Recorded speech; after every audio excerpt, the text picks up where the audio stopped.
Assalamualaikum warahmatullahi wabarakatuh.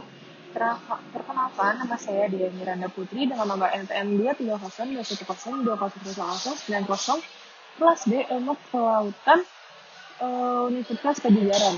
Di sini saya akan menjelaskan tentang artikel dari jurnal yang berjudul Diversity, Ecology, and Evolution of Archaea. Ini untuk memenuhi tugas mata kuliah mikrobiologi laut. Awalnya ini Archaea itu hanya 6 dari 27 film Archaea yang saat ini bisa memiliki perwakilan yang berbudaya.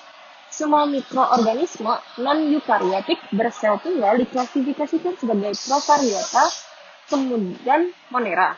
Klasifikasi awal ini mengelompokkan bakteri dan Archaea ke dalam satu kelompok berdasarkan morfologi. Metode ini menunjukkan bahwa kehidupan harus dibagi menjadi 3, eukarya, eubakteria, dan archaebacteria, atau eukarya, bakteri, dan archaea. Faktanya, archaea mungkin memiliki lebih banyak kesamaan dengan eukariota daripada bakteri, seperti struktur genom, misalnya intron, histone, dan berbagai asal replikasi, mesin transkripsi dan translasi, dan kurangnya peptidoglikan di dinding sel. Mengelompokkan beberapa film Archaea ke dalam kelompok taksonomi yang lebih besar dan sekarang disebut sebagai superphyla. Nah, di sini kita akan membahas superphyla. Ada 3 jenis superphyla, yaitu Asgard, DPANN, and PACK. DPANN dan PACK Archaea awalnya dinamai berdasarkan film yang ada di dalamnya. DPAAN mengacu pada Diaperotrites, Pervarchiota, Echinoarchaeota, Nanohaloarchaeota, dan Nanoarchaeota. Sedangkan PACK yaitu Taumarchaeota, Aigarchaeota, Crenarchaeota, dan Corarchaeota. Archaea pertama kali dijelaskan oleh Cornelius George Fox dan lainnya. Ternyata mengambil jumlah dan keragaman terbesar dari garis keturunan yang dibudidayakan, terdiri dari beberapa kelas bernama Methanobacteria, Methanococci, Methanomicrobia, Methanoatroarchaea, Methanophyri. Cabang baru kehidupan Euryarchaeota. Euryarchaeota telah terbukti menjadi anggota dominan dari beberapa ekosistem. Euryarchaeota secara klasik dikenal sebagai metanogen.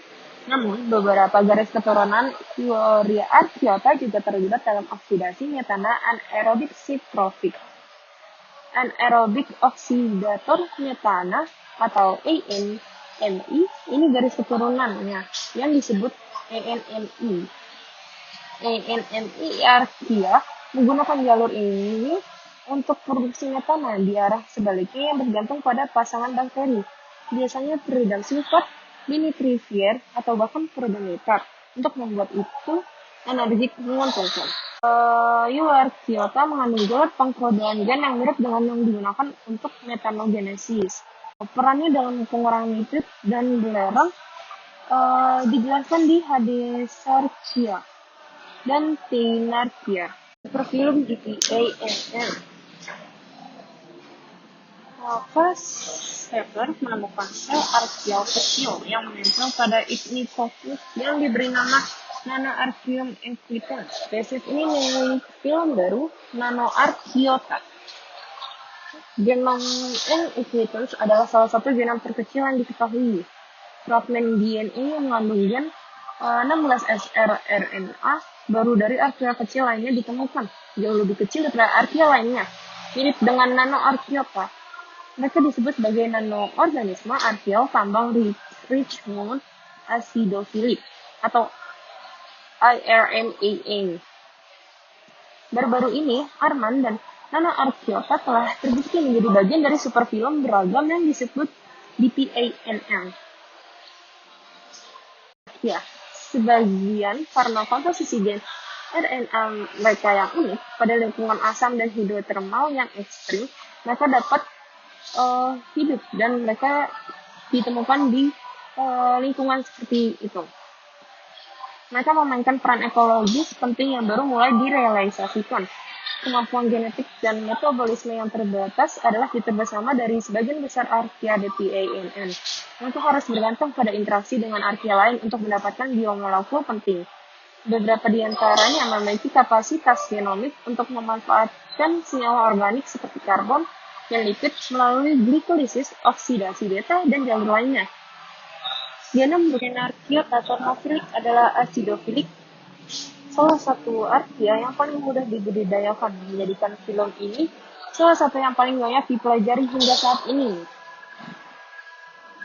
Selain Crenarchiota, ada Taumarchiota, genom milik Corarchiota, dan baru-baru ini ditunjukkan Aigarchiota telah terbukti monofiletik, dan ini 4 film sudah mulai secara kolektif disebut sebagai superfilum TACK.